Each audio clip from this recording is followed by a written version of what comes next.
अब देखो coordination number 4 वाले कॉम्प्लेक्स देख लेते हैं, है ना। अब कोऑर्डिनेशन नंबर 4 में देखिएगा,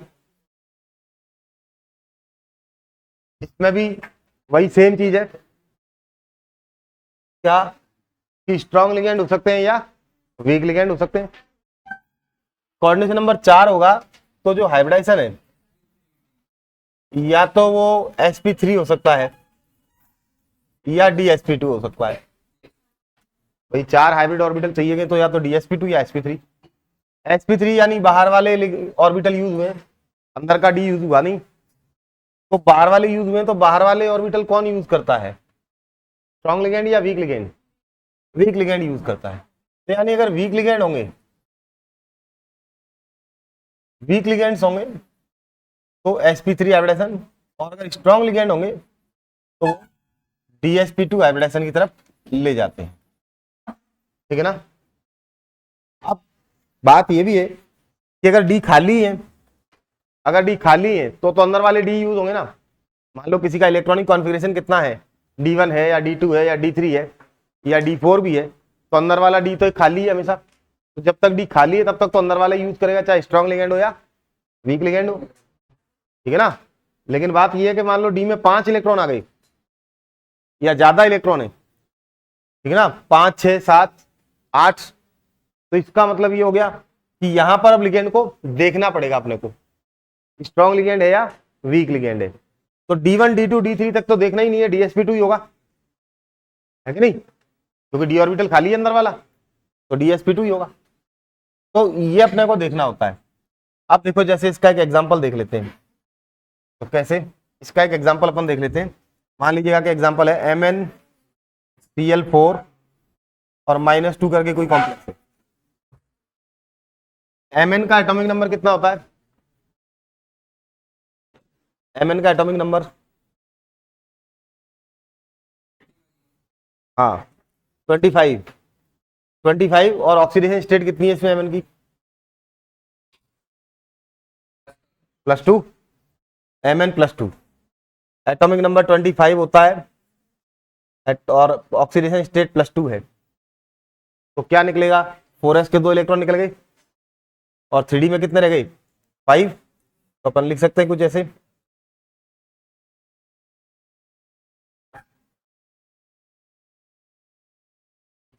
अब देखिएगा, अब बताओ कितने इलेक्ट्रॉन बचे डी में, 5, 1 2 3 4 और 5। अब बताओ कि इसमें लिगेंड कैसे हैं, स्ट्रॉन्ग है या वीक है। क्लोराइड लिगेंड कैसा होता है, वीक लिगेंड होता है। वीक लिगेंड है तो पेयरिंग करवाता है क्या, नहीं करवाता, उसको डी अंदर खाली करवाने का इतना उसमें पावर नहीं है। तो क्या करेगा, 4 हाइब्रिड ऑर्बिटल बनाने, तो बाहर वाली ले लेगा, पेयरिंग तो करानी आती नहीं वीक लिगेंड को। तो 4 ऑर्बिटल मतलब 1 2 3 4 खाली चाहिए, तो sp3 हाइब्रिडेशन होगा कि नहीं होगा, ठीक ना। कौन सा हाइब्रिडेशन हो जाएगा, sp3। तो sp3 से इस कॉम्प्लेक्स की स्ट्रक्चर क्या निकल के आएगी, टेट्राहेड्रल, टेट्राहेड्रल कॉम्प्लेक्स होगा कि नहीं होगा ये देखिए। और मैग्नेटिज्म, डायमैग्नेटिक या पैरामैग्नेटिक, डायमैग्नेटिक, डाया पैरा होगा ना।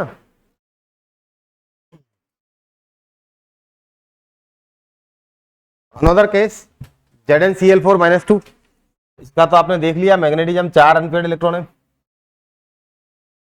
करिएगा ZnCl4-2 कॉम्प्लेक्स, है ना।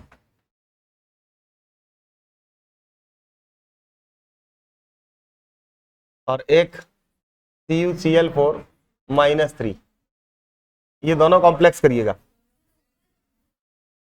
हो चुके हैं दोनों, दोनों में sp3 हाइब्रिडेशन निकाल लिया आपने, क्योंकि ये भी D10 है और ये भी D10 है ना। तो ये दोनों कॉम्प्लेक्स आपने कर लिए, तो चलिए अच्छी बात है। एक, हाँ ठीक है कोई नहीं, एक और कर लीजिएगा, CO4 नेगेटिव, CO4 नेगेटिव। अब नेगेटिव चार्ज है तो सीओ की ऑक्सीडेशन स्टेट कौन बताएगा इसमें, कार्बन मोनोऑक्साइड की, सॉरी कोबाल्ट की। सीओ पे तो जीरो ही चार्ज होता है, कार्बन मोनोऑक्साइड पे तो जीरो चार्ज होता है। Plus one, plus one, plus दो, निकाल लो, प्लस वन होगा। ऐसे देखने से थोड़ी ना बनेगा, निकालना सिखाया है ना आप लोगों को। एक्स, 4 कार्बन मोनोऑक्साइड, एक की जीरो होती है ना, चारों की जीरो हुई ना, इक्वल टू टोटल एंटिटी पे चार्ज कितना दिख रहा है, -1। कितना आ गया एक्स, -1 ऑक्सीडेशन स्टेट में इस टाइम कोबाल्ट। निकालना आता है कि नहीं आता ऑक्सीडेशन स्टेट, ऐसे तो निकालते हैं। तो -1 ऑक्सीडेशन स्टेट में, यानी कोबाल्ट का एटॉमिक नंबर कितना होता है, कोबाल्ट का एटॉमिक नंबर 27 होता है।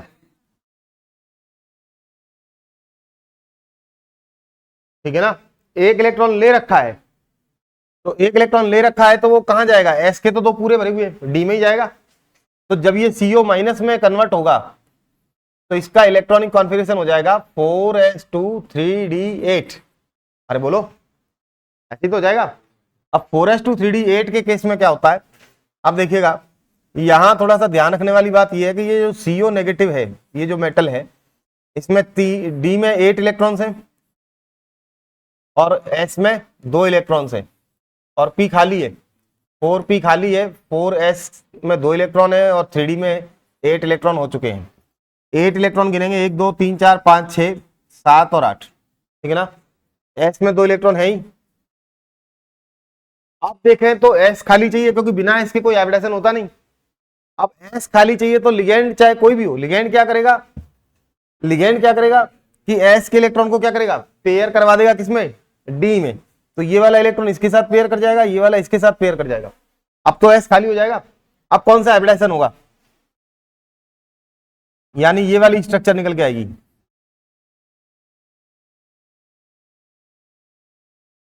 ठीक है ना, अब s खाली हो चुका है। अब हाइब्रिडेशन कौन सा होगा, कितना है खाली ऑर्बिटल चाहिए इसको, 4, तो 4 ऑर्बिटल, तो 4 कौन से, एक s का और 3 p के। कौन सा हाइब्रिडेशन हो जाएगा, sp3। मैग्नेटिज्म बताओ इसका क्या होगा, डायमैग्नेटिक हो जाएगा। स्ट्रक्चर क्या हो जाएगी, टेट्राहेड्रल स्ट्रक्चर हो जाएगी। ठीक है ना, तो ये चीज अपने को देखनी होती है, नोट कर लो। ये दूसरा कॉम्प्लेक्स देखते हैं।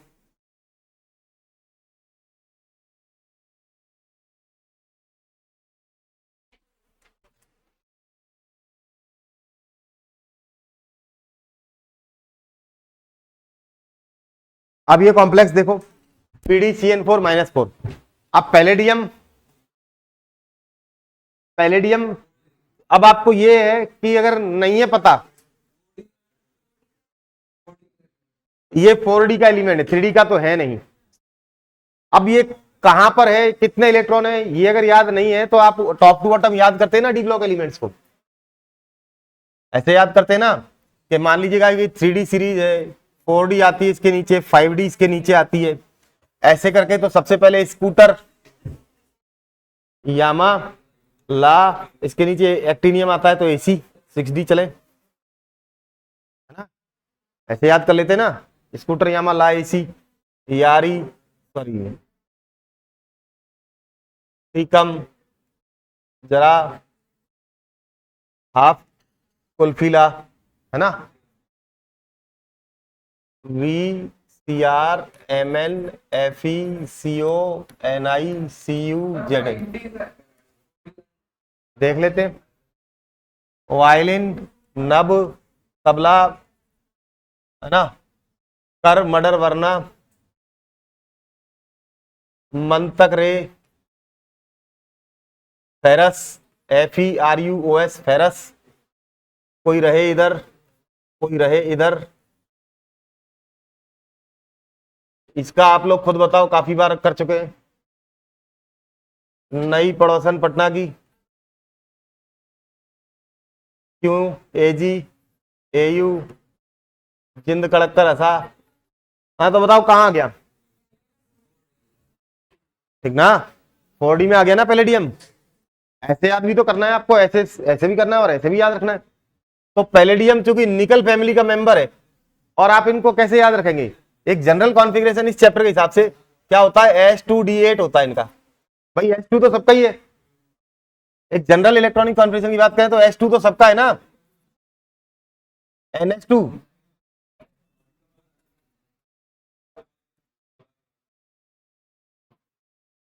S2 तो सबका है, और इधर से लेफ्ट टू राइट चलेंगे तो D1, D2, D3, D4, D5, D6, D7, D8, D9 और D10, ऐसे ही है ना, एक जनरल इलेक्ट्रॉनिक कॉन्फ़िगरेशन। हालांकि इसमें कुछ स्पेसिफिकेशन भी है, कुछ एक्सेप्शनल केस भी है, ठीक ना। तो एक्सेप्शनल केस भी है, वो अलग कहानी है, लेकिन इस चैप्टर के हिसाब से तो अपन को ऐसे ही याद रखना है।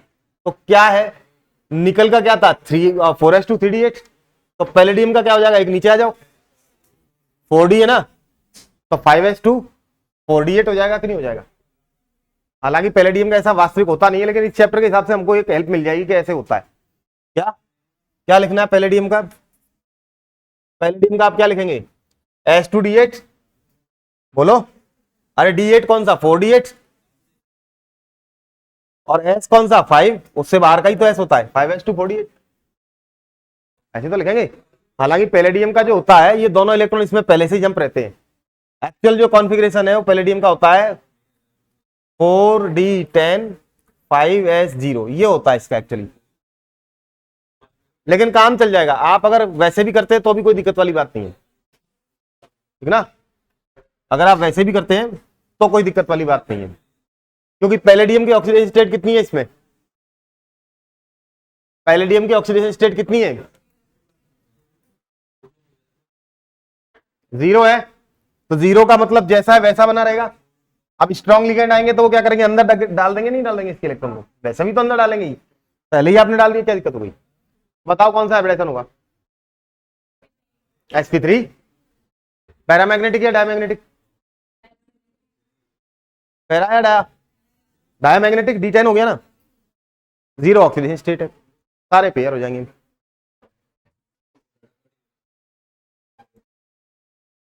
नाम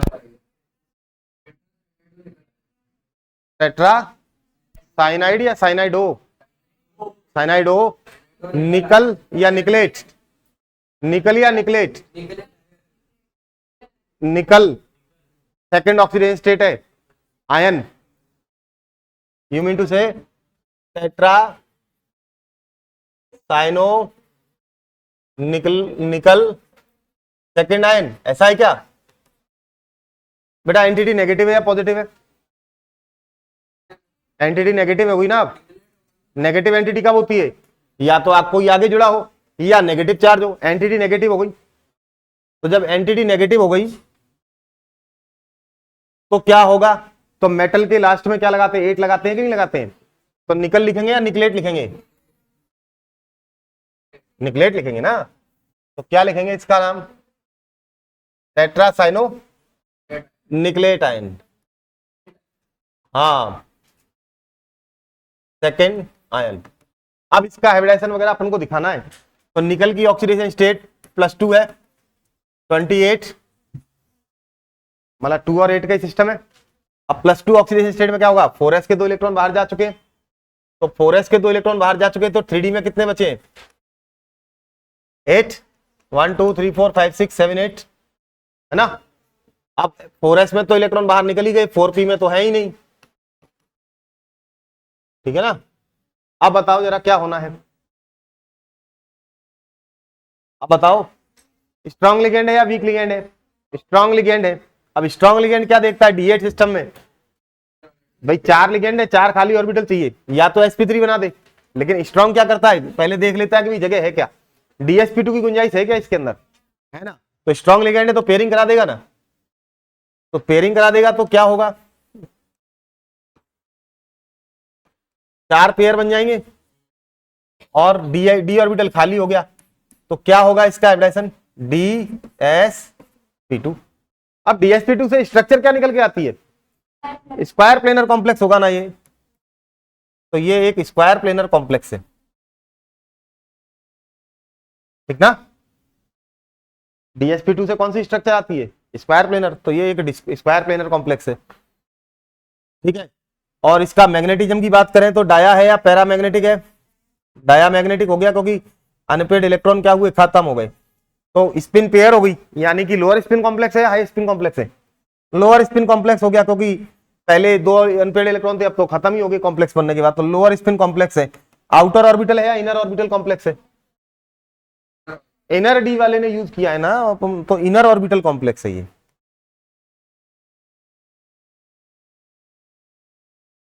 तो ये बड़ा इजी है आपके लिए निकाल पाना, और कोई बड़ी बात नहीं है।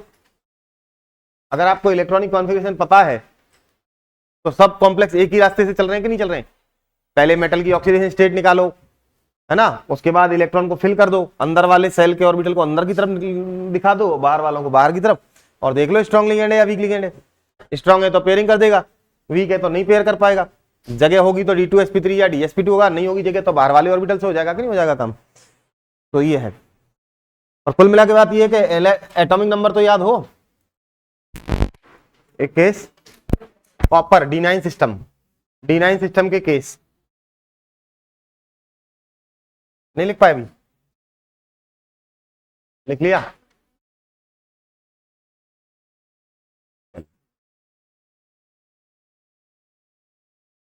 एक कॉम्प्लेक्स है CuNH3O4+2 कॉपर। नाम क्या है इस कॉम्प्लेक्स का, नेम बनाए, tetra amine copper +2 oxidation state है कॉपर की, तो सेकंड, और चार्ज है तो आयन, है ना, तो tetra amine copper +2 second ion, ऐसे कह सकते हैं ना।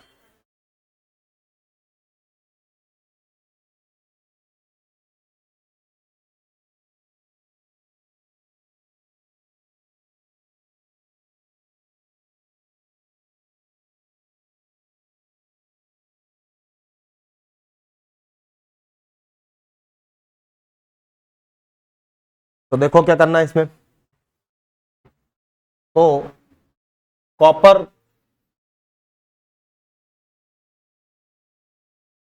सेंट्रल मेटल है और +2 ऑक्सीडेशन स्टेट में कॉपर का 29 होता है। हालांकि 3D सीरीज में D9 नहीं मिलता, 3D सीरीज में क्या नहीं मिलता, D9 नहीं मिलता, और D4 नहीं मिलता। 9 10 में कन्वर्ट हो जाता है, 4 होता तो 5 में कन्वर्ट हो जाता है, तो इसका इलेक्ट्रॉनिक कॉन्फिगरेशन क्या हो जाता है, 3D10 और 4s1। ठीक, अब +2 ऑक्सीडेशन स्टेट में है, तो यानी 2 इलेक्ट्रॉन बाहर करेगा। अब वो 2 इलेक्ट्रॉन कौन से बाहर करेगा कि 4s का तो 1 इलेक्ट्रॉन निकल जाएगा, एक 3D में से निकलेगा कि नहीं निकलेगा, तो यानी ये कन्वर्ट हो जाएगा किसमें, 3D9 और 4s0। अब अगर हम ऑर्बिटल बना के देखें तो 3D9 1 2 3 4 5 6 7 8 और 9, और 4s में एक भी इलेक्ट्रॉन नहीं है, 4p तो पहले से ही खाली था। अब देखें 4 लिगेंड आ रहे हैं, ठीक है ना। अब 4 लिगेंड आ रहे हैं, तो देखो इसको किस तरीके से दिखाएंगे अपन, कि थोड़ा सा मैं इसको अलग से दिखाना चाहूंगा यहां से, तो फिर से लिख देता हूं मैं 3D9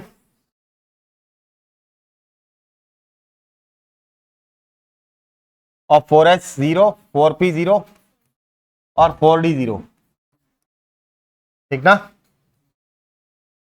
अभी क्या होगा कि 4 स्ट्रॉन्ग लिगेंड है, अब 4 स्ट्रॉन्ग लिगेंड तो कौन सा डी ऑर्बिटल चाहेंगे इनर, लेकिन वो तो खाली नहीं है, पेयरिंग हो नहीं सकती, पहले से ही सारे पेयर है। तो इस केस में देखिएगा थोड़ा स्पेशलिटी है कॉपर के D9 केस में, कॉपर क्या D9 जितने भी सिस्टम है उनमें क्या होता है, ये 4 स्ट्रॉन्ग लिगेंड जब भी आएंगे तो वो क्या करेंगे कि इस इलेक्ट्रॉन को उठा करके और हायर एनर्जी ऑर्बिटल में ले जाएंगे, तो 4d में ले जाएंगे, ठीक है ना, 4d में ट्रांसफर करेंगे, तो ये d खाली हो जाएगा। अब ये d खाली हो गया तो बताओ जरा कौन सा कॉम्प्लेक्स बनेगा, इनर ऑर्बिटल। हाइब्रिडाइजेशन क्या होगा, sp3 या DsP2, DsP2 होगा ना, तो DsP2 हाइब्रिडाइजेशन हो जाता है, और स्ट्रक्चर कौन सी निकल के आएगी, स्क्वायर प्लेनर।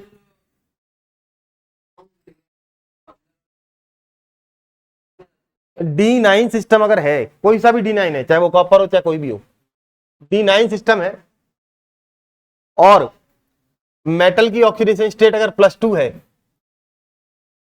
तो सारे लिगेंड स्ट्रॉन्ग बन जाते हैं। All ligand behave as strong ligand, all ligand strong बन जाते हैं। पहली चीज तो ये है।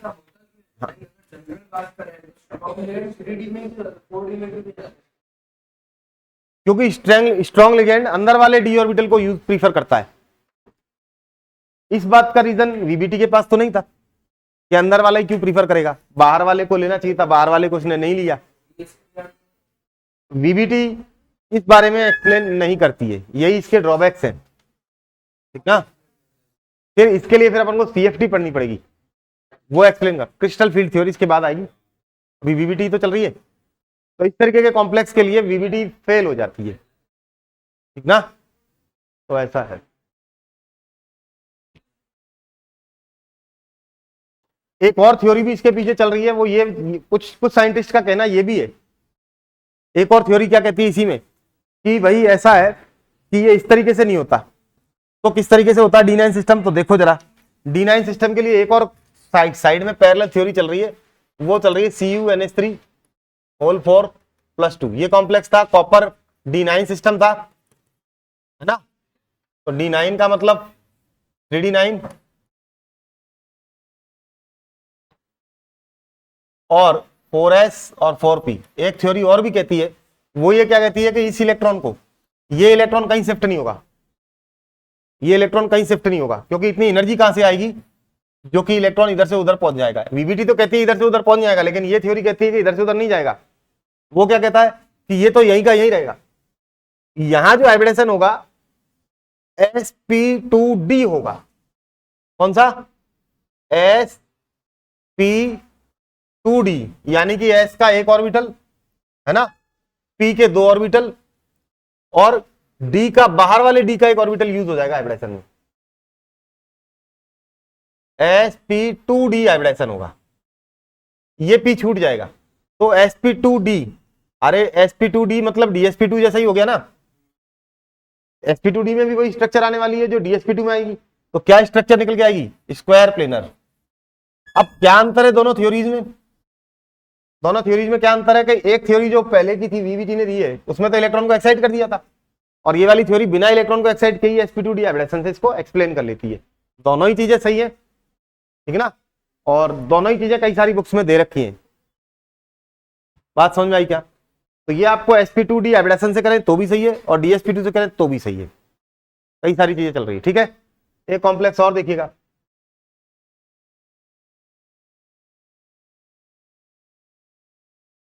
इसको बताइएगा। ये पैरामैग्नेटिक होगा ना, इलेक्ट्रॉन तो अनपेड रह गया, अरे पैरामैग्नेटिक होगा ना। कहां शिफ्ट होगा? वो शिफ्ट हुआ ही नहीं। अच्छा, अगर पहले वाले केस की बात करें तो शिफ्ट हो जाए, लेकिन इलेक्ट्रॉन तो एक ही अनपेड रहेगा ना, अनपेड तो एक ही रहा ना। तो म्यूएस तो दोनों जगह सेम ही आएगा, म्यूएस की वैल्यू √3 आएगी, है ना। तो चाहे ऐसे कर लो चाहे वैसे कर लो, ये तो आपने लिख लिया। अगला केस देखते हैं ना, इसका अगला वाला।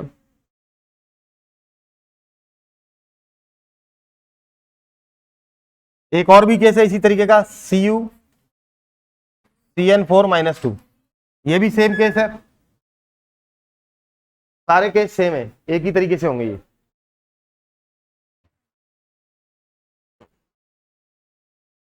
एक और कॉम्प्लेक्स देखते हैं, वो है अपने पास,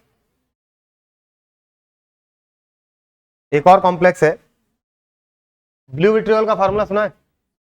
हाँ, ब्लू विट्रियोल, CuSO4.5H2O, ऐसा पढ़ा है ना ये तो है ही, लेकिन एक्चुअल स्ट्रक्चर जो इसकी होती है वो ये नहीं होती। इसकी स्ट्रक्चर वाइज अगर हम बात करें तो ये होता है CuH2O का होल 4 SO4.H2O होता है, ये कुछ इस तरीके का होता है, ठीक ना। ये एक्चुअल स्ट्रक्चर है इसकी। तो कोई नाम बताएगा इसका, ब्लू विट्रियोल का IUPAC name? Tetra aqua copper 2 sulphate,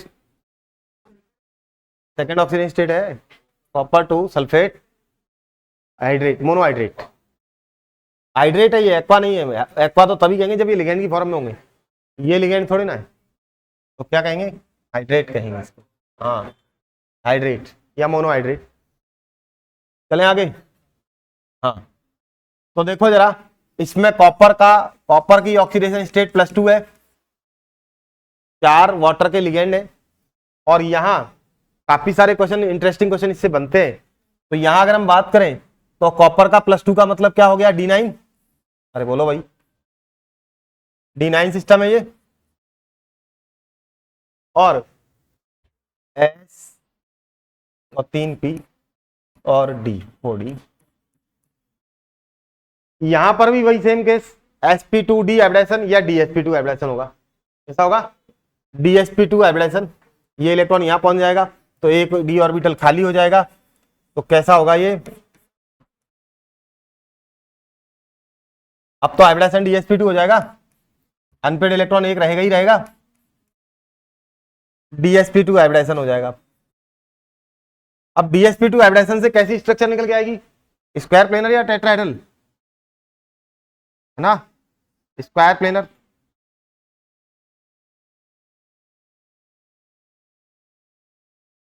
अब स्क्वायर प्लेनर स्ट्रक्चर में अगर हम देखें तो किस तरीके की इसकी स्ट्रक्चर होगी, तो जरा देख लो, इसको पूरा पढ़ लेते हैं।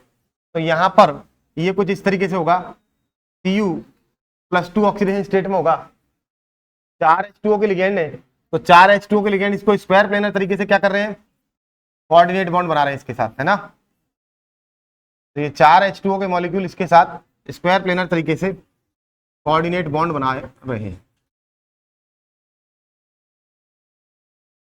अभी क्या होगा, ये तो चार ने तो कोऑर्डिनेट बॉन्ड बना लिया, बाकी के एक H2O किस तरीके से होगा कि वो H2O का जो H होगा, वो जो H2O है उसका H क्या करेगा, हाँ एक मिनट, वो जो H2O होगा वो इसके साथ हाइड्रोजन बॉन्ड बनाएगा, यहां इधर इसके साथ और इसके एक हाइड्रोजन के साथ हाइड्रोजन बॉन्ड बनाएगा। इसके खुद के दो जो H होंगे वो सल्फेट के ऑक्सीजन के साथ क्या करेगा, हाइड्रोजन बॉन्ड बनाएगा। तो कुछ इस तरीके से ये स्ट्रक्चर होगी, सल्फेट है ना बाहर, ये इस तरीके से, तो ये एंटिटी तो यहां तक रहेगी लेकिन हाइड्रोजन बॉन्ड तो बाहर तक जाएगा ही जाएगा। तो इसमें बताइएगा जरा, क्वेश्चन ये बनता है, which type of the bonds are present in this complex, है ना, हाँ, विच टाइप बॉन्ड प्रेजेंट है, नहीं ब्रिज लिगेंड तो तब होता है जब सेंट्रल मेटल एटम दो होते हैं, सेंट्रल मेटल एटम तो एक है। अरे हाइड्रोजन बॉन्ड एक अलग कहानी है, ब्रिज लिगेंड में तो कोवेलेंट बॉन्ड बनता है, यहाँ तो हाइड्रोजन बॉन्ड बनाइए, कोई बॉन्ड थोड़ी ना होता है जिसको कि अपन कोवेलेंट बॉन्ड की कैटेगरी में रखें। ये तो अट्रैक्शन का वही सिंपल आयनिक बॉन्ड टाइप का ही तो होता है, ये अट्रैक्शन ही तो है।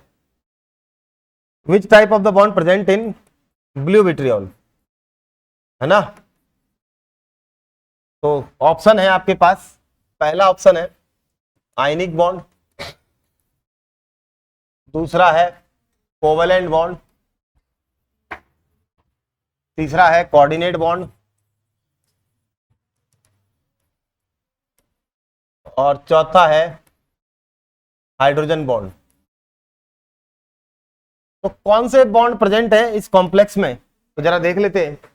सबसे पहले हम बात करें कि ये कॉपर +2 चार्ज था, सल्फेट में -2 है, तो positive charge negative charge ion जुड़े कि नहीं जुड़े, अरे आयनिक कंपाउंड है कि नहीं है। इसका अगर मॉलिक्यूलर फॉर्मूला देखें तो देखो ना, आयनिक कंपाउंड नहीं है, कैटायन और एनाइन, तो कौन सा बॉन्ड है इसमें, आयनिक बॉन्ड तो है। दूसरी बात अगर हम करें तो कोऑर्डिनेट बॉन्ड कोवेलेंट बॉन्ड का ही एक टाइप होता है, या H2O के मॉलिक्यूल में अंदर तो कोवेलेंट बॉन्ड है नॉर्मल, तो कोवेलेंट बॉन्ड है कि नहीं है। तो इसके बाद अगर हम बात करते हैं तो दूसरा ऑप्शन हमारे पास कोवेलेंट बॉन्ड भी है, क्या कोऑर्डिनेट बॉन्ड है, तो लिगेंड है तो कोऑर्डिनेट तो है ही।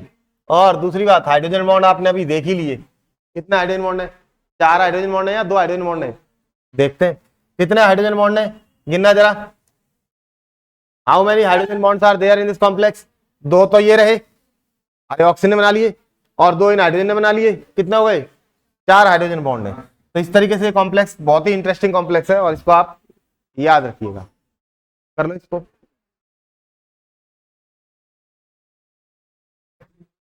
इस तरीके से थ्योरी काफी सारे कॉम्प्लेक्स को एक्सप्लेन करती है और काफी सारे इसमें अपने को ड्रॉबैक भी दिखाई दिए। तो चलिए अब अपन पढ़ते हैं इसके ड्रॉबैक।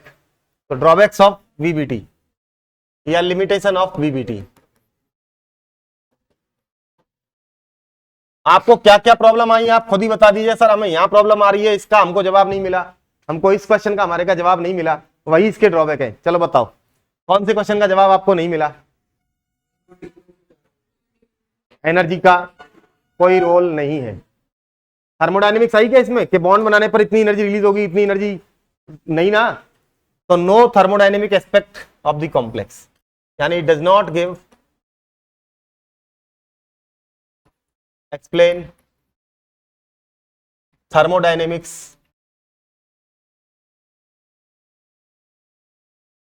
Of complex. यानी एनर्जी भी तो कहीं ना कहीं चेंज हो रही होगी, उसका तो कोई जिक्र ही नहीं दिया, जबकि बिना थर्मोडायनेमिक के तो कोई प्रोसेस नहीं हो सकता। अरे कोई भी प्रोसेस होता है तो थर्मोडायनेमिक तो उसके पीछे चल ही रहा है ना, साइड में एनर्जी का ट्रांसफर एक्सचेंज वगैरह सब चल रहा है, उसने तो कुछ बताया ही नहीं। दूसरी बात कि it does not explain, it does not give, it does not explain strong and week ligand.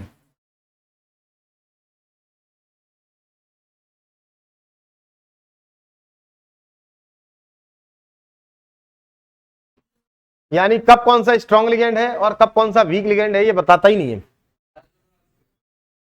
ये तो अपन ने एक शॉर्ट ट्रिक का जरिया निकाल लिया कि भाई के कि carbon nitrogen donor strong ligand है और ऑक्सीजन डोनर वीक लिगेंड है। कभी कभी ये भी तो हो जाता है कि ऑक्सीजन डोनर स्ट्रॉन्ग बन जाता है। ऐसा कौन सा केस है जिसमें oxygen donor ligand strong ligand बन गया? कौन सा कोई कॉम्प्लेक्स दिखा था? कौन सा? एक तो CO+3 दिखाया था, और CO+3 के केस में H2O का ऑक्सीजन लोन पेयर जो ऑक्सीजन डोनर लिगेंड है वो स्ट्रॉन्ग हो जाता है ना। और एक ये रखा, भूल गए, ये भी तो स्ट्रॉन्ग की तरह काम कर रहा है ना, DsP2 एब्रेशन करवा रहा है ना। तो कब कौन स्ट्रॉन्ग है कब कौन वीक है, हालांकि ठीक है हम लोगों ने शॉर्ट ट्रिक जरूर बना ली है कि हाँ भाई ये इस तरीके से स्ट्रॉन्ग हो जाएगा वीक हो जाएगा, लेकिन इसके पास एक्सप्लेनेशन नहीं है। इसकी थ्योरी को देखते हुए हमने वो शॉर्ट ट्रिक्स का जनरेशन कर दिया कि भाई ये वाले लिगेंड स्ट्रॉन्ग है ये वीक होंगे, ये तो हमारी ट्रिक्स हैं। लेकिन ये थ्योरी ने एक्सप्लेन नहीं किया कि कौन सा लिगेंड स्ट्रॉन्ग है और कौन सा वीक है। ठीक है ना। तीसरा, ये मैग्नेटिक जो भी होता है क्वांटिटेटिव एस्टिमेशन नहीं कर पाता मैग्नेटिज्म का। अब खैर ठीक है, इस बात को अपन बाद में समझेंगे, तो अभी फिलहाल लिख लीजिएगा, it does not explain quantitative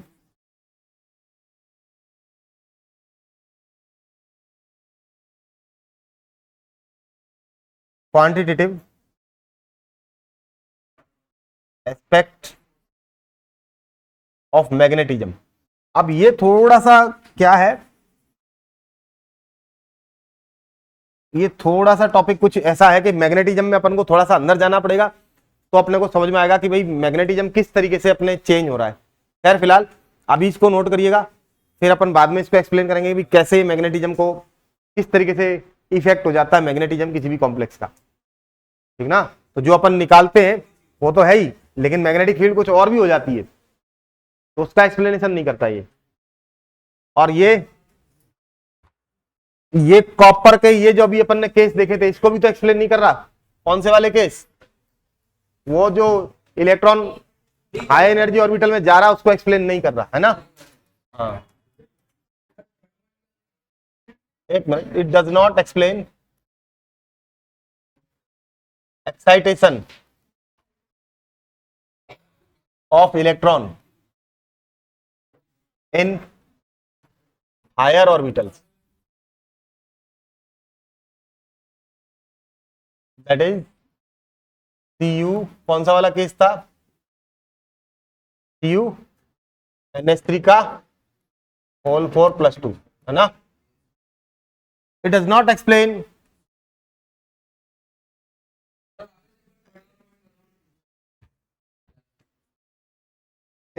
explain quantitative aspect of magnetism.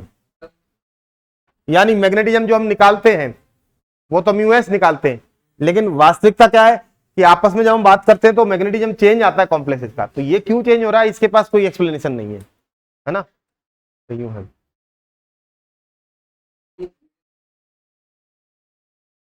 यूं तो है। और एक मेन जो कई बार पूछा गया है, कई बार जो आ जाता है,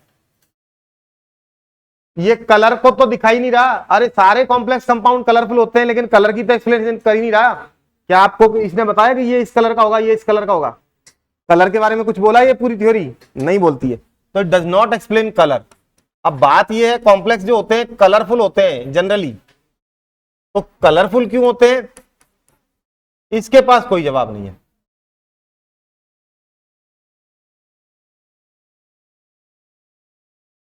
ये कई बार पूछा गया, ये थ्योरेटिकली पॉइंट स्टेटमेंट में आ जाता है ये, ठीक है ना, कलर को एक्सप्लेन नहीं करता, ठीक है। ये लिगेंड की स्ट्रेंथ को एक्सप्लेन नहीं करता, कब कौन सा स्ट्रेंथ ज्यादा। अच्छा ये पढ़ लिया क्या? अच्छा लिखवा दिया, ठीक ना। तो इस तरीके से काफी सारे इसने पॉइंट दिए, लेकिन काफी सारी जगह पर ये लिमिटेड भी है, तो फिर हमको दूसरी थ्योरी की जरूरत पड़ेगी ना, तो हम दूसरी थ्योरी पढ़ते हैं, दैट इज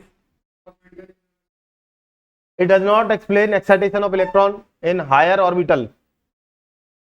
जैसे कॉपर NH3 का Al4+2 में क्या हो रहा है, इलेक्ट्रॉन एक्साइट कर रहा है कि नहीं कर रहा है? अब वो एक्साइट क्यों कर रहा है इसके पास जवाब नहीं है। तो ये चीजें काफी सारी इसने देख रखी हैं।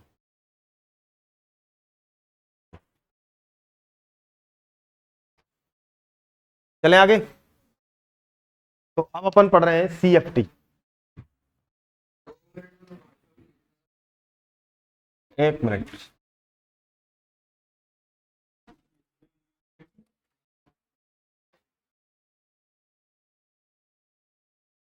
क्रिस्टल फील्ड थ्योरी है ना।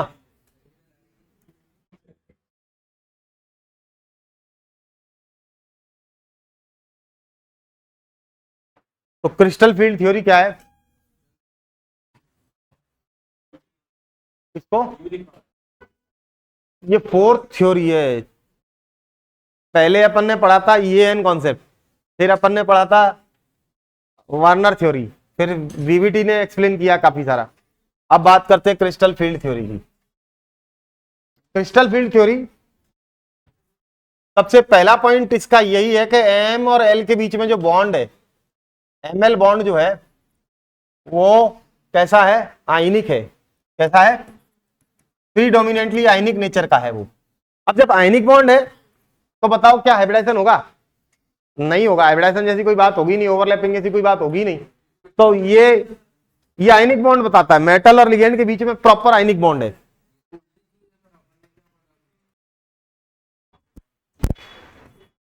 Metal atom and ligand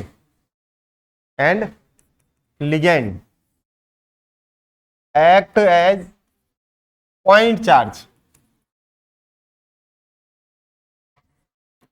point charge होता है मेटल और लिगेंड में, पॉइंट चार्ज होता है। पॉइंट चार्ज का मतलब है, पॉइंट चार्ज किसको कहते हैं बोलो? पॉइंट चार्ज क्या होता है?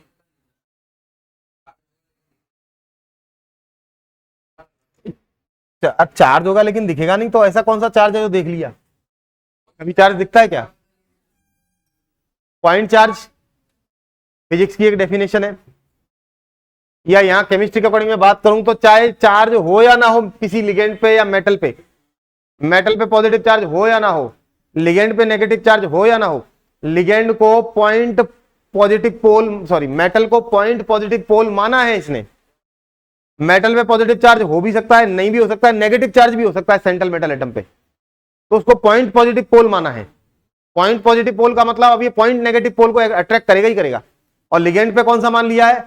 पॉइंट नेगेटिव पोल मान लिया उसको। तो पॉइंट नेगेटिव चार्ज लिगेंड पे और पॉइंट पॉजिटिव चार्ज मेटल पे, तो दोनों एक दूसरे को अट्रैक्ट करेंगे ही करेंगे, चाहे इन पे चार्ज है या नहीं है। ये कहती है थ्योरी। तो मेटल एटम और ligand act as point charge. तो मेटल पे कौन सा पॉइंट चार्ज है? Positive charge. और लिगेंड पे कौन सा पॉइंट चार्ज, नेगेटिव चार्ज को उसने कंसीडर किया गया है। तो ये 2 पॉइंट चार्ज होते हैं मेटल पे और लिगेंड पे, ठीक है ना। तो मेटल पे पॉइंट पॉजिटिव और लिगेंड पे पॉइंट नेगेटिव चार्ज होता है। अब जैसे ही लिगेंड नजदीक आएगा, बस यहां ये थ्योरी केवल कुछ नहीं है, कोई हाइब्रिडेशन नहीं होगा, कोई आपको ऑर्बिटल लिख करके और दिखाने नहीं है कि इससे ऐसे हो गया, इस पे हाइब्रिडेशन हो गया, कुछ नहीं करना। केवल कि जब भी लिगेंड पहुंचेंगे तो मेटल के सरफेस पर कौन से ऑर्बिटल होते हैं जनरली, एस में से तो इलेक्ट्रॉन निकल चुका होता है। अरे एस में इलेक्ट्रॉन होता है क्या, डी में ही इलेक्ट्रॉन होते हैं ना। अरे एस तो खाली हो चुका होता है ना जनरली, कोई ना कोई ऑक्सीडेशन स्टेट में। तो डी में, डी सबसे पहले पड़ जाता है ना लिगेंड के सामने ही। अरे मेटल के डी ऑर्बिटल कितने होते हैं, 5, वो 5 के 5 सरफेस पर है। तो लिगेंड सबसे पहले किसको देखेगा, 5 डी ऑर्बिटल्स को, और वहां डी ऑर्बिटल देखते ही और बस वहीं से स्टार्ट हो जाती है थ्योरी। क्या कि जैसे ही मेटल नजदीक पहुंचेगा लिगेंड के पास, तो क्या होगा कि सरफेस पर कौन से ऑर्बिटल दिख जाएंगे, मेटल की सरफेस पर डी ऑर्बिटल, उनसे वो रिपेल्सन होगा। डी ऑर्बिटल जो मेटल पर प्रेजेंट है वो लिगेंड से रिपेल मारेंगे। अरे ऑर्बिटल तो, अब ऑर्बिटल में कौन सा चार्ज माना गया है, नेगेटिव। ऑर्बिटल किसको कहते हैं, जिसमें इलेक्ट्रॉन चक्कर लगाता है, इलेक्ट्रॉन की उसमें एग्जिस्टेंस है, इसका मतलब उसमें कौन सा चार्ज है, नेगेटिव। तो ऑर्बिटल इज नेगेटिव चार्ज स्पीसी, और लिगेंड आ रहा है पॉइंट नेगेटिव चार्ज, आपस में क्या होगा, रिपल्सन। रिपल्सन होगा, फिर भी लिगेंड आ रहा है नजदीक, क्योंकि मेटल पे क्या है, पॉइंट पॉजिटिव पोल है, लेकिन डी ऑर्बिटल तो रिपेल मार रहे हैं। तो मेटल के डी ऑर्बिटल की एनर्जी अप एंड डाउन हो जाती है लिगेंड को देख करके। बस इतना ही करना है, वो कैसे अप एंड डाउन हो जाती है वो अपने को देखना है, और कुछ नहीं करना, बड़ा ही सिंपल सा मामला है। देखो जरा, तो इसमें ये लिख लीजिएगा कि व्हेन लिगेंड, हाँ, अप्रोचेस टू द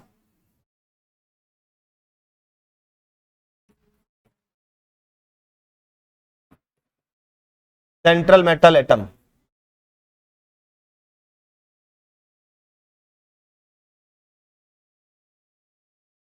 या ion, then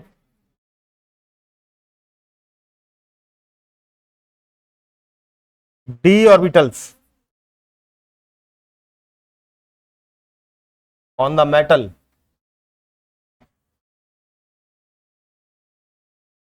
repel by ligand, repel by ligand and split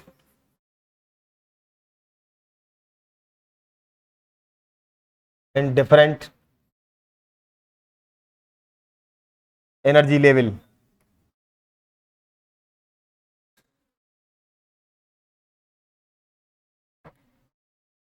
यानी जब भी मेटल अप्रोच करेगा, सॉरी मेटल अप्रोच क्यों करेगा, लिगेंड अप्रोच करेगा मेटल पर, तो मेटल के डी ऑर्बिटल जो होंगे लिगेंड से क्या होंगे, रिपेल होंगे, और वो स्प्लिट हो जाएंगे एनर्जेटिकली।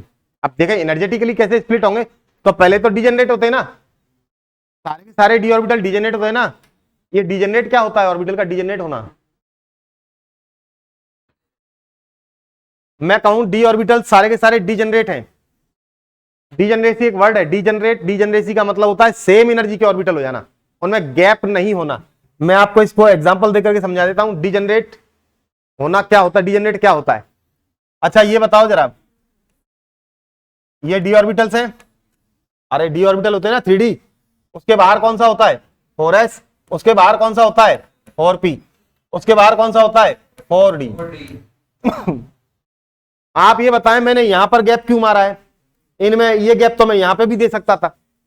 ये गैप जो है ये इन 3p में नहीं हो सकता, एक साथ लिखे जा रहे हैं ना 3p, d भी एक साथ लिखे जा रहे हैं कि नहीं लिखे जा रहे हैं, और ये भी, हाँ ये सारे ऑर्बिटल है ना, बिना गैप के लिख दिए, और कुछ में गैप भी है। गैप किस किस में, डी ऑर्बिटल और एस ऑर्बिटल में गैप है, एस और पी में गैप है, पी और डी में गैप है, लेकिन सारे के सारे डी ऑर्बिटल में कोई गैप, गैप होने का मतलब एनर्जी डिफरेंस, गैप का मतलब एनर्जी डिफरेंस, यानी डी 3D वालों की एनर्जी 4s वालों से अलग है, 4s की एनर्जी 4p वालों से अलग है, और 4p में जो 3 ऑर्बिटल है इनकी एक जैसी है ना, अरे गैप नहीं है, एक जैसी है, और 4p की 4d वालों से अलग है, जबकि 4d में जितने भी ऑर्बिटल है उन सबकी एक जैसी। तो मैं ये कहूंगा कौन कौन से ऑर्बिटल आपको डिजेनरेट दिखते हैं इसमें, ये अगर मैं इसको नाम दूं 3D, ये 4s है, ये 4p है, ये 4d है। डिजेनरेट ऑर्बिटल कौन से हैं? बोलो, डिजेनरेट ऑर्बिटल्स कौन कौन से हैं? आपको कौन कौन से दिखाई दिए? बोलो कौन कौन से डिजेनरेट हैं? 3d के? अरे आंसर क्या हो जाएगा? 5 ऑर्बिटल कौन से? 5 ऑर्बिटल्स ऑफ 3d, फिर 3 ऑर्बिटल्स ऑफ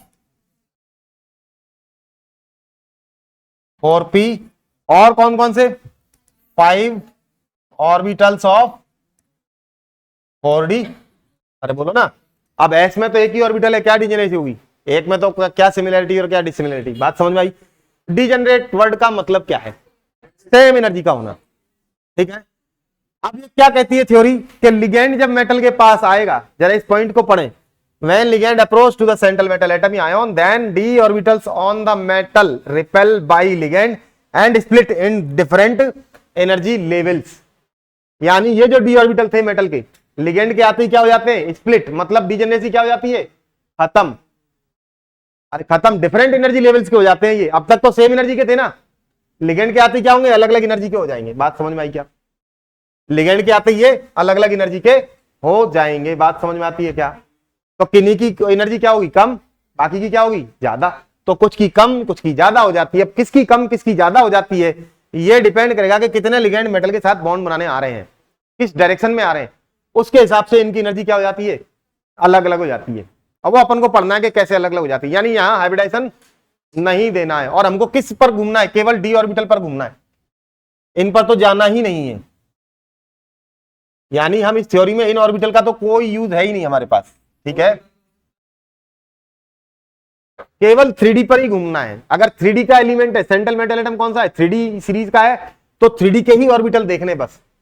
और अगर central metal atom 4D series का है तो केवल 4D ऑर्बिटल ही देखने हैं, और 5D का है तो केवल 5D ऑर्बिटल देखने, और कोई ऑर्बिटल अंदर बाहर का कुछ नहीं देखना, केवल डी ऑर्बिटल घूमती है थ्योरी। यही इसका ड्रॉबैक भी बन गया, यही लॉजिक इसका ड्रॉबैक भी बन गया CFT का। क्या? कि केवल डी ऑर्बिटल पे ही घूमती है। अरे लिगेंड के पास कुछ ऑर्बिटल होंगे, उनका क्या? खुद के और भी ऑर्बिटल होंगे, उनका क्या? क्या मेटल लिगेंड बॉन्ड हमेशा 100% आयनिक है? और अगर आयनिक है तो पानी में क्यों नहीं टूट रहा? अरे आयनिक बॉन्ड तो आयनाइज होता है ना पानी में। ये बहुत सारी बातें हैं जो कि इसके पास भी जवाब नहीं है, लेकिन फिलहाल इसको पढ़ लेते हैं। Interesting theory. केवल अपन को किस पर घूमना है? D orbital of the metal पर घूमना है। Is that clear? तो पहले डी ऑर्बिटल पर ही घूमना है, तो डी ऑर्बिटल की स्ट्रक्चर तो देख ले। अरे जब हमको डी ऑर्बिटल पर ही घूमना है तो डी ऑर्बिटल की स्ट्रक्चर नहीं देखेंगे किस टाइप की होती है? हाँ पहले लिख लो आप।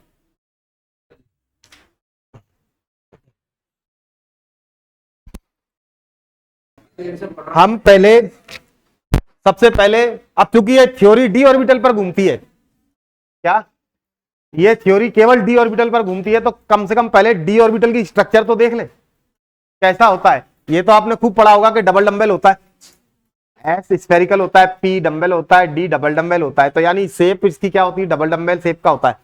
ये चीज तो अपन ने खूब पढ़ ली, लेकिन अब देखो कि एक्चुअली एक बार फिर से इसको रिपीट कर लेते हैं। 11वीं क्लास में आपने देखी होगी। अब हमको 3D में इसको एक बार से फिर से देख लेते हैं कि भाई डी ऑर्बिटल कैसे होते हैं। तो डी ऑर्बिटल दो टाइप के होते हैं। अब आओ सर, हमने तो 5 टाइप के पढ़े हैं। 5 होते जरूर हैं, लेकिन उनमें 2 टाइप के होते हैं। पहले होते हैं एक्सियल, कौन से? एक्सियल डी ऑर्बिटल, और दूसरे होते हैं नॉन एक्सियल।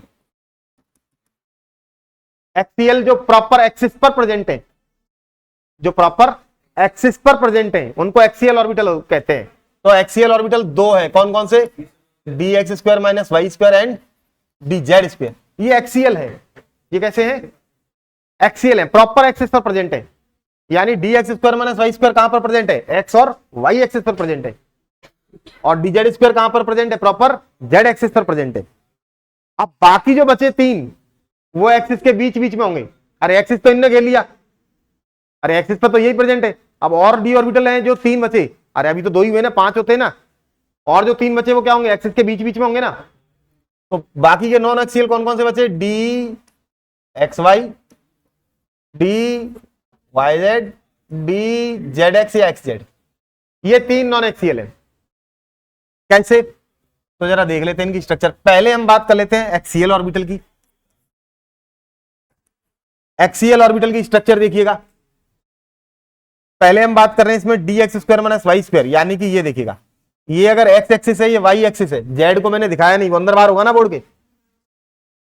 तो X square minus Y square कैसा होगा, प्रॉपर इसकी जो लोब होंगी, चार लोब होती है ना, चारों की चारों कैसी होंगी, एक्स और वाई एक्सिस पर होंगी। प्रॉपर एक्स और वाई एक्सिस घेर लिया तो that is D x square minus Y square. इसको और थोड़ा सा ढंग से जाने तो मैं एक डायग्राम बना देता हूं।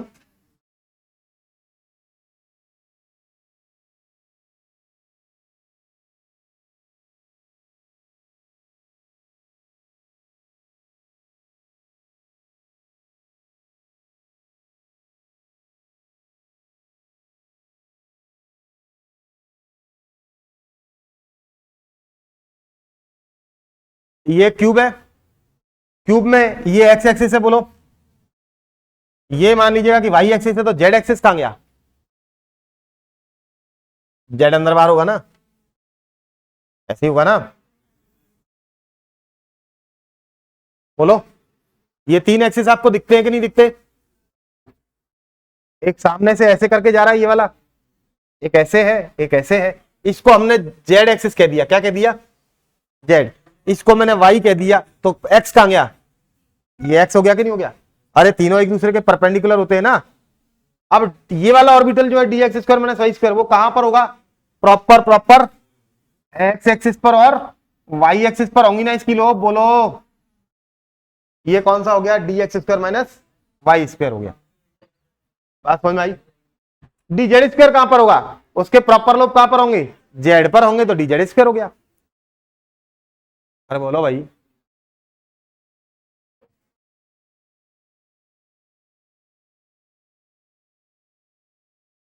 जेड पर अगर होंगे लोब तो वो कौन सा हो जाएगा, डी जेड स्क्वायर। अब X square minus Y square तो देख लिया, एक्स वाई किसको कहते हैं, जरा एक्स वाई समझ लेंगे तो अपने आप ये बाकी के दो भी समझ में आ जाएंगे। X square minus Y square में प्रॉपर एक्स और वाई एक्सिस पर थे कि नहीं थे लोग। एक्स वाई कहां होगा, एक्स वाई प्लेन में होगा। अरे एक्स और वाई एक्सिस मिलके एक प्लेन बना रहे हैं, उस प्लेन में बीच बीच में होगा, यानी यहां होंगे उसकी लोब, यहां होगी, यहां होगी और यहां होगी। अरे बोलो ना, एक्सिस पर नहीं होगी ना, एक्सिस से कितने के एंगल पर, 45 के एंगल पर होंगी, यानी ये एक्स एक्सिस है, वाई एक्सिस है, ये तो X square minus Y square है, तो डी एक्स वाई कहां होगा, बीच बीच में 45 के एंगल पर, यहां होंगी इसकी दो लोब, अरे बोलो, और दो यहां होंगी। इतना ही अंतर है D x square minus Y square D X Y में। बात समझ में आ रही है क्या। इसको ऐसे दिखा सकते हैं, एक डायग्राम और देख लेते हैं। ये मुझे बताना, ये अगर एक्स एक्सिस था, ये वाई एक्सिस था, तो D x square minus Y square कैसा है, उसकी लोब एक्स पर है और प्रॉपर वाई पर है, ये कौन सा हो गया, D x square minus Y square हो गया। अगर हम बात करें डी एक्स वाई कहां होगा, तो बीच बीच में होगा, कहां है, तो डी एक्स वाई कहां पर होगा, बताएं तो।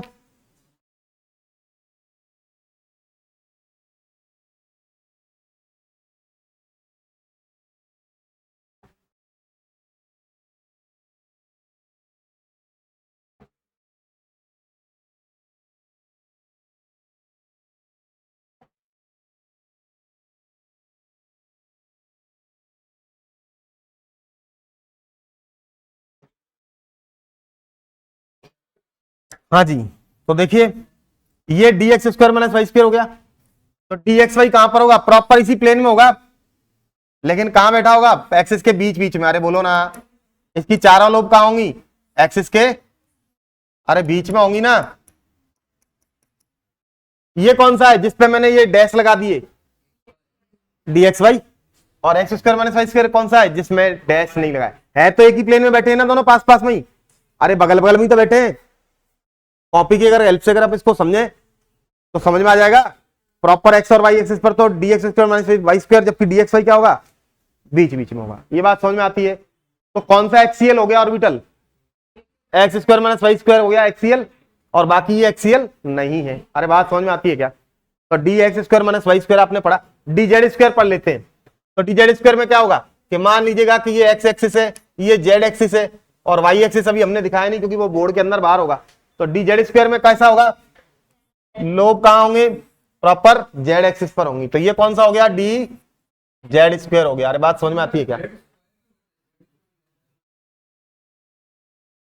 क्योंकि दोनों लोब जेड पर हैं, तो जेड स्क्वायर नाम दे दिया। अरे दोनों तरफ से जेड एक्सिस घेर लिया, प्लस का जेड माइनस का जेड जेड स्क्वायर ऐसे करके। तो अब बात करते हैं इसको क्यूब में दिखाएं। अरे क्यूब में दिखाएं इसको, पहले इसको लिख लो।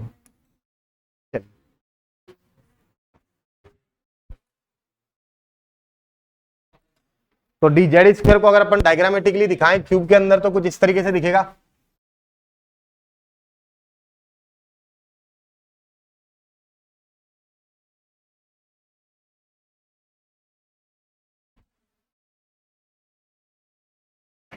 ये एक्स एक्सिस है, ये जेड एक्सिस है, वाई एक्सिस कहां है, इस तरीके से ऐसे ही है। तो डी जेड स्क्वायर कहां पर होगा, इस न्यूक्लियस के जेड एक्सिस पर होगा कि नहीं होगा। अरे डी जेड स्क्वायर हो गया।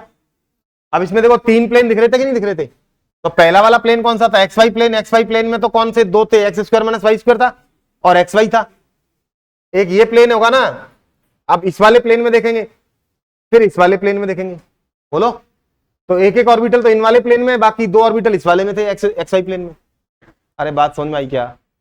चलो इस डायग्राम को बनाओ, फिर अपन एक्स वाई और वाई जेड की बात कर लेते। आ गया, तो डायग्राम बना लेते हैं आगे। क्योंकि ये थ्योरी इन्हीं ऑर्बिटल्स पर घूमनी है, इसलिए इसको अपन ज्यादा क्या करें। मान लीजिए जेड है और ये वाई है, तो वाई और जेड के बीच में कौन सा होगा, डी वाई जेड, है ना। वाई और जेड प्लेन के बीच में कौन सा होगा, डी वाई जेड। और एक्स जेड के बीच में कौन सा होगा, डी एक्स जेड।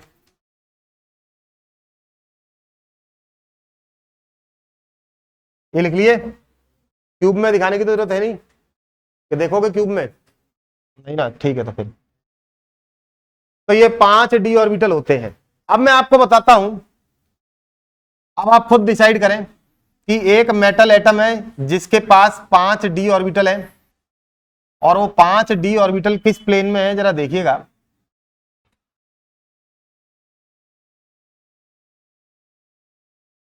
ये जेड एक्सिस है, ये एक्स एक्सिस है, वाई कहां है, इस तरीके से होगा। अरे बोलो ना, ठीक है। ये मान लीजिएगा एक्स एक्सिस है, ये वाई एक्सिस है और ये जेड एक्सिस है। अब ये थ्योरी क्या कहती है कि या तो 4 लिगेंड अप्रोच करेंगे मेटल पर। अरे 4 के लिए बात करती है, 6 के लिए बात करती है, तो पहले हम 6 लिगेंड अप्रोच करा देते हैं। तो ये थ्योरी ये कहती है कि जब भी 6 लिगेंड मेटल एटम पर अप्रोच करेंगे तो वो हमेशा एक्सिस पर से ही अप्रोच करेंगे। ध्यान रखना, क्या बोलती है थ्योरी, ऑक्टाहेड्रल शेप जो है, ऑक्टाहेड्रल शेप जो है वो एक्सियल शेप है। यानी ऑक्टाहेड्रन आप कभी भी बनाओ, हमेशा जो भी लिगेंड आएंगे वो हमेशा कहां से आएंगे, एक्सिस पर से ही आएंगे। एक्सिस के बीच में से आने का सवाल ही नहीं उठता ऑक्टाहेड्रल स्ट्रक्चर बनाने के लिए। यानी वो थ्योरी कहती थी कि पहले हाइब्रिडाइजेशन होता था, तब D2sp3 या sp3D2 बनता था, उससे हाइब्रिड ऑर्बिटल ऑक्टाहेड्रल शेप में रहते थे। लेकिन ये कहता है नहीं, लिगेंड 6 आएंगे तो हमेशा ऑक्टाहेड्रल शेप से ही आएंगे। क्या आप मुझे बता सकते हैं इसकी वजह कि 6 लिगेंड अगर अप्रोच करते हैं मेटल पर तो वो ऑक्टाहेड्रल शेप में ही क्यों अप्रोच करेंगे। एक्सिस 6, शायद आपको एक चीज पता हो कि जब भी एटम्स या मॉलिक्यूल या ग्रुप्स किसी एक सेंट्रल एटम से बॉन्ड बनाने के लिए आते हैं तो वो आपस में रिपेल करते हैं कि नहीं करते हैं। 6 लिगेंड आएंगे, 6 के 6 पॉइंट नेगेटिव चार्ज है कि नहीं है, वो आपस में एक दूसरे को रिपेल करेंगे कि नहीं करेंगे। और वो 6 एक सेंट्रल मेटल एटम के चारों तरफ जुड़ना चाहते हैं तो वो मैक्सिमम डिस्टेंस अप्रोच करना चाहेंगे कि नहीं चाहेंगे। 6 के 6 आपस में भी तो रिपेल कर रहे हैं, तो वो कैसी डायरेक्शन में आना चाहेंगे जिससे कि मैक्सिमम डिस्टेंस पे रहे 6 के 6। आप किसी एक सेंटर पर 6 चीजों को टच करा के देख लो, आप भी एक ही रिजल्ट पर पहुंचेंगे कि सर मैक्सिमम डिस्टेंस तो केवल ऑक्टाहेड्रल शेप में ही आ रही है। और कोई शेप पे अगर हम अप्रोच करते हैं तो ऑक्टाहेड्रल से फिर तो वो क्या है, नजदीक हो जाएगा मामला। जैसे कि मान लो मेरे पास ये टिप है इसका मार्कर का, और मैं इस पे 6 फिंगर टच कराना चाहता हूं। कितने, 6 लोगों का फिंगर टच कराना चाहता हूं इस टिप पर, है ना। तो मुझे बताएं, अगर हम इस पे इस मार्कर की टिप पर अगर हम 6 फिंगर को टच कराएंगे तो मैक्सिमम डिस्टेंस कितने की ले पाएंगे हम, 90 डिग्री एंगल पर ही ले पाएंगे। हम ऑक्टाहेड्रल शेप में ही लाएंगे तभी 90 का एंगल रह पाएगा। और किसी डायरेक्शन में लाओगे तो एंगल कम या ज्यादा हो जाएगा, ज्यादा तो हो ही नहीं सकता, कम ही रह जाएगा। और ligands want to stay at the maximum distance, वो 90 डिग्री पर ही मिलने वाली है, यानी ऑक्टाहेड्रल शेप में ही मिलने वाली है। बात समझ में आई क्या? तो 6 लिगेंड आएंगे तो हमेशा कौन सी डायरेक्शन में अप्रोच करेंगे एक दूसरे से? ऑक्टाहेड्रल शेप में ही अप्रोच करेंगे। तो मेटल के चारों तरफ ऑक्टाहेड्रल शेप, जब 6 लिगेंड आ रहे हैं तो ऑक्टाहेड्रल शेप में ही अप्रोच करेंगे। और ऑक्टाहेड्रल शेप क्या होती है? प्रॉपर एक्सिस पर होती है ना, जेड एक्सिस पर होते हैं ऊपर नीचे वाले, बाकी एक्स और वाई एक्सिस पर। तो यानी लिगेंड कहां से अप्रोच करेगा? यहां से प्लस एक्स और माइनस एक्स, दो लिगेंड यहां से करेंगे ना, एक ऊपर से एक नीचे से, मतलब प्लस जेड और माइनस जेड, और एक प्लस वाई और माइनस वाई से। अरे 6 लिगेंड अप्रोच करेंगे ना। अब बताओ, लिगेंड आते जा रहे हैं मेटल एटम के नजदीक आते जा रहे हैं, तो बाहर कौन है उसके? पहरेदार। कौन से पहरेदार है? D orbital. अरे लिगेंड का सबसे पहले सामना किससे होगा? डी ऑर्बिटल से। कौन से वाले डी ऑर्बिटल से सामना हो जाएगा? एक्सियल या नॉन एक्सियल? जो एक्सिस पर प्रेजेंट है। एक्सिस पर कौन से लिगेंड, कौन से मेटल ऑर्बिटल प्रेजेंट है, कौन से डी ऑर्बिटल प्रेजेंट है? D x square minus Y square से उसका सामना होगा कि नहीं होगा उन लिगेंड्स का? बोलो, होगा। और जेड स्क्वायर से भी सामना होगा कि नहीं होगा? बोलो। अब 6 के 6 लिगेंड सबसे पहले किससे टकरा गए? किसके सामने से आ गई? एक्सियल ऑर्बिटल से, यानी जिनको कि अपन d x square minus Y square और डी जेड स्क्वायर कहते हैं। इस चैप्टर में इनको हम क्या कहेंगे? इजी बोलेंगे। क्या बोलेंगे? इजी ऑर्बिटल्स बोलेंगे। क्या बोलेंगे? इजी। तो किससे सामना हो जाएगा उनका? इजी ऑर्बिटल से। तो यानी लिगेंड के साथ लड़ाई, रिपल्सन की लड़ाई कौन लड़ेगा? इजी। और जो बाकी जो नॉन एक्सियल है वो तो 45 के एंगल पर सो गए ना, वो तो चुपचाप बैठे हैं ना। और जो 45 के एंगल पर बैठे हैं, एक्सिस पे है ही नहीं, वो तो चुपचाप सोते रहेंगे ना। अरे लिगेंड आए, किससे रिपेल मारेगा? इजी ऑर्बिटल से मारेगा। और जो बाकी के जो बच गए, D X Y D Z X D X X Y Y Z और जेड एक्स, 3 बच गए ना, वो तो बच गए लिगेंड से। अरे वो तो खुशी मना रहे हैं कि हमारे सामने से नहीं आए लिगेंड, हम तो 45 के एंगल पर बैठे हैं, हम तो आराम से बैठे हैं। अरे बोलो ना, ये हो रहा है कि नहीं हो रहा? ये बात समझ में आ रही है कि नहीं आ रही है? नॉन एक्सियल ऑर्बिटल क्या है? सो रहा है कि भाई चलो लिगेंड मेरे सामने, लेकिन हाँ डिस्टर्बेंस तो उसको भी हुआ। अरे लिगेंड आया तो उनके भी तो नजदीक आया, लेकिन उनकी सीध में नहीं आया तो क्या हुआ? आ तो पास में ही रहा है। अरे सीध में ही तो नहीं आ रहा, आ तो पास में ही रहा है, तो यानी वो भी डिस्टर्ब हो गए। तो ओवरऑल लिगेंड से रिपल्सन खाते खाते इन सबकी एनर्जी बढ़ गई। किन से? किन की? सारे डी ऑर्बिटल्स की एनर्जी बढ़ गई। क्या आप मुझे जवाब दे सकते हैं कौन से वाले डी ऑर्बिटल्स की एनर्जी ज्यादा बढ़ेगी? पांचों डी ऑर्बिटल की एनर्जी बढ़ी, लेकिन सबसे वो पांचों में ज्यादा किन की बढ़ेगी? इजी। कौन से? X square minus Y square और जेड स्क्वायर। इनकी एनर्जी ज्यादा बढ़ जाएगी ना उन तीनों से। बोलो क्यों ज्यादा बढ़ जाएगी? क्योंकि इनकी सीध में आ रहा है लिगेंड, सीध में आ रहा है लिगेंड, रिपल्सन ज्यादा है तो ज्यादा हो जाएगी ना। बाकी 3 की एनर्जी इनसे कम। बस इतना अगर आपके दिमाग में आ गया तो थ्योरी आपने खत्म कर डाली, बात खत्म, यही खत्म हो जाती थ्योरी अगर ये बात आपके दिमाग में होती है तो। कैसे? कि 6 लिगेंड आएंगे तो 6 के 6 हमेशा कहां से आएंगे? एक्सियल स्ट्रक्चर बनाते हुए आएंगे। तो सबसे पहले किसके सामने जाके? एक्सियल ऑर्बिटल्स, जिनको कि हम इजी कह रहे हैं, तो उनकी एनर्जी ज्यादा बढ़ जाएगी बजाय किसके? जो नॉन एक्सियल। नॉन एक्सियल को हम इस टाइम क्या बोल रहे हैं? T2G ऑर्बिटल बोलेंगे। क्या बोलेंगे? T2G।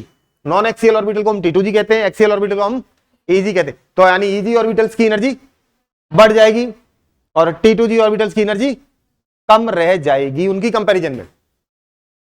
ऐसा है क्या?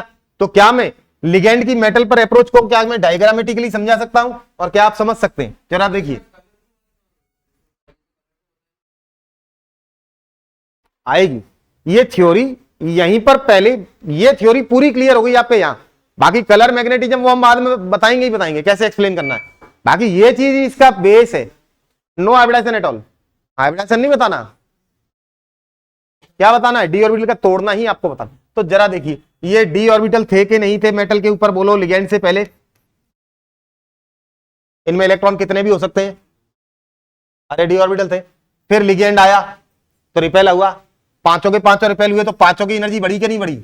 अरे बोलो। लेकिन इनमें भी ज्यादा किसकी बढ़ गई? एक्सियल। और कम किन की रह गई? क्या हम ऐसे तोड़ सकते हैं? अरे तोड़ सकते हैं ना। पहले तो पांचों की बढ़ी, लेकिन इजी ऑर्बिटल्स की एनर्जी ज्यादा बढ़ गई और T2G की उनके कंपैरिजन में कम रह गई। अरे बोलो ऐसे तोड़ सकते हैं कि नहीं तोड़ सकते? अब जितने भी डी ऑर्बिटल में इलेक्ट्रॉन थे, 1 या 2 3 5 6 7 8 9 10, वो एक एक करके भर दो। पहले किस में इलेक्ट्रॉन भरेगा? इजी में या T2G में? पहले अब वापस से रीशिफ्टिंग करनी पड़ेगी ना। इलेक्ट्रॉन तो वहीं के वहीं रहेंगे ना ऑर्बिटल में। अब ऑर्बिटल एनर्जी वाइज टूट गए। टूटने मतलब टूटा नहीं ऑर्बिटल में, एनर्जी अलग अलग हुई। तो पहले किस में इलेक्ट्रॉन भरा जाएगा, पहले किस में इलेक्ट्रॉन भरा जाएगा, T2G में भरा जाएगा। कौन कहता है, आप और अरे आप यही तो कहता है पहले लोअर एनर्जी ऑर्बिटल में भरो ना electron, then after higher energy में। लोअर एनर्जी किसकी है, T2G, तो पहले T2G में भरेंगे तो 3 तक तो कोई दिक्कत नहीं आएगी आपको। अरे D1 D2 D3 कॉन्फ़िगरेशन था तो कोई दिक्कत आई क्या, सीधे तीनों कहां भर जाएंगे, नीचे। अब D4 अगर किसी का इलेक्ट्रॉनिक कॉन्फ़िगरेशन था, क्या था, डी में अगर 4 इलेक्ट्रॉन थे तो दिक्कत आने लग गई कि सर चौथे को क्या करूं, नीचे पेयर कराऊंगा ऊपर ले जाऊं, पूछोगे आप मेरे से। अरे D1 D2 D3 तक तो दिक्कत नहीं आएगी, कहीं भी कहां ले जाना, नीचे ले जाना इलेक्ट्रॉन को T2G में, चौथे को कहां ले जाऊं, आप मेरे से पूछोगे ना कि सर चौथे का क्या करना है, इसी में पेयर करना है या ऊपर ले जाना है, ये डिसाइड करेगा लिगेंड। स्ट्रॉन्ग लिगेंड अगर होगा तो और वीक होगा तो, बस इतना देखना है। समझ में आ गई क्या। अब इसमें थोड़ी सी और टर्मिनोलॉजीज हैं, थोड़ा सा और जो भी है परिभाषाएं वगैरह जो भी है वो अपन पढ़ लेंगे, और ये CFT अपनी स्टार्ट हो चली। और अगर ये बच्चे को तोड़ना आ गया, मेरे ख्याल से तो अब कोई दिक्कत है नहीं, तोड़ना आ गया तो CFT अपने आप से आंसर बना लेगा बच्चा। पीवीटी इजी थी, चलो ठीक है, अभी इसको पढ़ लेते हैं, उसके बाद देखेंगे कौन इजी कौन हार्ड। हार्ड और इजी कुछ नहीं होता, सब अपने अपने समझ की बात है, ठीक है। तो ये बनाएंगे तो ठीक है।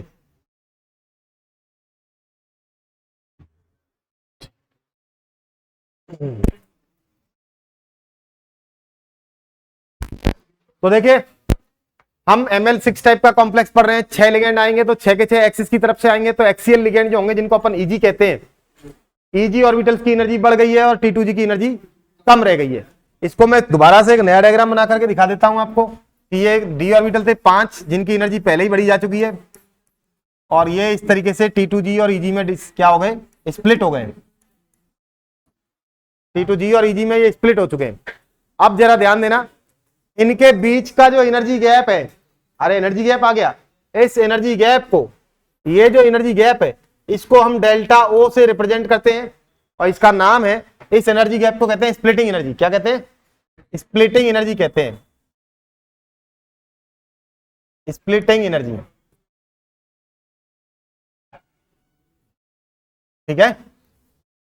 स्प्लिटिंग एनर्जी कहते हैं डेल्टा O। O का मतलब ऑक्टाहेड्रल है, ये O का मतलब ऑक्टाहेड्रल। ऊपर वाले ऑर्बिटल्स को हम EG कहते हैं, नीचे वाले ऑर्बिटल को हम T2G कहते हैं। यहां G वर्ड का मतलब है गैरेड। क्या, गैरेड, गैरेड, गैरेड, GARAD, गैरेड। गैरेड का मतलब होता है सिमेट्री, ये ग्रीक वर्ड है, इसका मतलब क्या होता है, सिमेट्रिक। ऑक्टाहेड्रल स्ट्रक्चर क्योंकि एक्सियल होती है इसलिए इसको सिमेट्रिक माना गया है। तो G वर्ड का मतलब गैरेड, जो सिमेट्रिक स्ट्रक्चर होती है उसको हम गैरेड कह देते हैं। तो EG और T2G, E और T2 तो वर्ड लिए गए हैं, कोई नहीं, पर G का मतलब आप समझो, G का मतलब गैरेड। अब इन दोनों में जितनी एनर्जी का डिफरेंस आ गया उसको अपन डेल्टा O कह देते हैं। क्या कह देते हैं, डेल्टा O। इनके बीच में जो एनर्जी लेवल आएगा बिल्कुल बीचों बीच का, उसको अपन कह देते हैं एवरेज एनर्जी लेवल। क्या कह देते हैं, average energy level, E average. ये क्या है, E average, average energy level कह देते हैं। और एवरेज एनर्जी लेवल से, एवरेज एनर्जी लेवल से ये जो EG होते हैं ये कितना ऊपर होते हैं, प्लस का 0.6 डेल्टा O ऊपर होते हैं, और ये माइनस का 0.4 डेल्टा O नीचे होते हैं। बस इतना ही याद रखना है। एवरेज एनर्जी लेवल से T2G ऑर्बिटल्स की जो एनर्जी होती है वो कितनी, 0.4 माइनस होती है डेल्टा O का पार्ट, और ये प्लस 0.6 पार्ट होती है डेल्टा O का, और दोनों का सम डेल्टा O हो जाता है, ठीक है। डेल्टा O या 10 DQ के बराबर भी होता है। डेल्टा O किसके बराबर है, ये 10 DQ, ये भी एनर्जी की यूनिट है DQ। और तो 10 में से कितना पार्ट, 6 पार्ट, मतलब 6 DQ ऊपर, अरे प्लस के तो 6 DQ, और ये नीचे माइनस के 4 DQ। अब अगर इलेक्ट्रॉन, अब मैं आपको बता देता हूं, अगर लिगेंड स्ट्रांग है, कैसा है, स्ट्रांग लिगेंड है, तो वो एनर्जी गैप ज्यादा दे देगा। कैसा दे देगा, स्ट्रांग लिगेंड रिपेल ज्यादा मारता है तो एनर्जी गैप ज्यादा देगा, और अगर वीक लिगेंड है तो कम रिपेल मारता है तो एनर्जी गैप भी कम रहेगा। अब मैं आपको बताता हूं, कोई भी सिस्टम हो कम से कम एनर्जी में अपना काम चलाना चाहता है ना। अब मैं बताऊं, अगर डी में 4 इलेक्ट्रॉन थे, इसके D4 कॉन्फ़िगरेशन था, तो 3 इलेक्ट्रॉन तो आपने नीचे भर दिए, तो चौथा इलेक्ट्रॉन अगर स्ट्रॉन्ग लिगेंड होगा तो क्या करेगा, स्ट्रॉन्ग लिगेंड गैप ज्यादा मारेगा, तो चौथे इलेक्ट्रॉन को या तो ऊपर भरेगा तो एनर्जी गैप ज्यादा एब्जॉर्ब करना पड़ेगा ना उसको। इससे तो बढ़िया नीचे पेयर कर ले, पेयरिंग में कम एनर्जी जा रही है, अरे पेयरिंग में भी एनर्जी एब्जॉर्ब हो रही है, ऊपर जाने में भी एनर्जी एब्जॉर्ब हो रही है, तो वो तो इलेक्ट्रॉन चौथा ये देखेगा ना कहां कम एब्जॉर्ब हो रही है। तो स्ट्रॉन्ग लिगेंड क्या करता है, गैप ज्यादा मार देता है, तो काहे इतनी ज्यादा एनर्जी एब्जॉर्ब करेगा, उससे तो कम एनर्जी पेयरिंग में लग रही है, तो चौथा इलेक्ट्रॉन कहां जाएगा, पेयर कर लेगा। लेकिन अगर वीक लिगेंड होगा तो वो एनर्जी गैप कम रखेगा, तो यानी पेयरिंग में जितनी एनर्जी लग रही है उससे कम एनर्जी तो ऊपर जाने में लग रही है, इसलिए चौथा इलेक्ट्रॉन कहां जाएगा, ऊपर, किसमें, वीक लिगेंड में। बस इतना ही अंतर होता है, स्ट्रॉन्ग लिगेंड गैप ज्यादा मार देता है, वीक लिगेंड गैप कम कर देता। बात समझ में आई क्या, इतने से ही अपने को काम चलाना, बाकी कुछ नहीं करना। मेटल का केवल डी इलेक्ट्रॉनिक कॉन्फ़िगरेशन आपको निकालना है। क्या निकालना है, डी इलेक्ट्रॉनिक कॉन्फ़िगरेशन निकालना है, ठीक है ना। चलो, डेल्टा हो 10 DQ के बराबर होता है, एनर्जी यूनिट है, मैं अभी आपको बता दूंगा कैसे होता है, ठीक है ना। इसको अपन बताएंगे कैसे क्या होता है, ये कैसे निकालते हैं। अभी तो याद रखोगे यहां 10 DQ के बराबर होता है डेल्टा हो, क्यों भाई।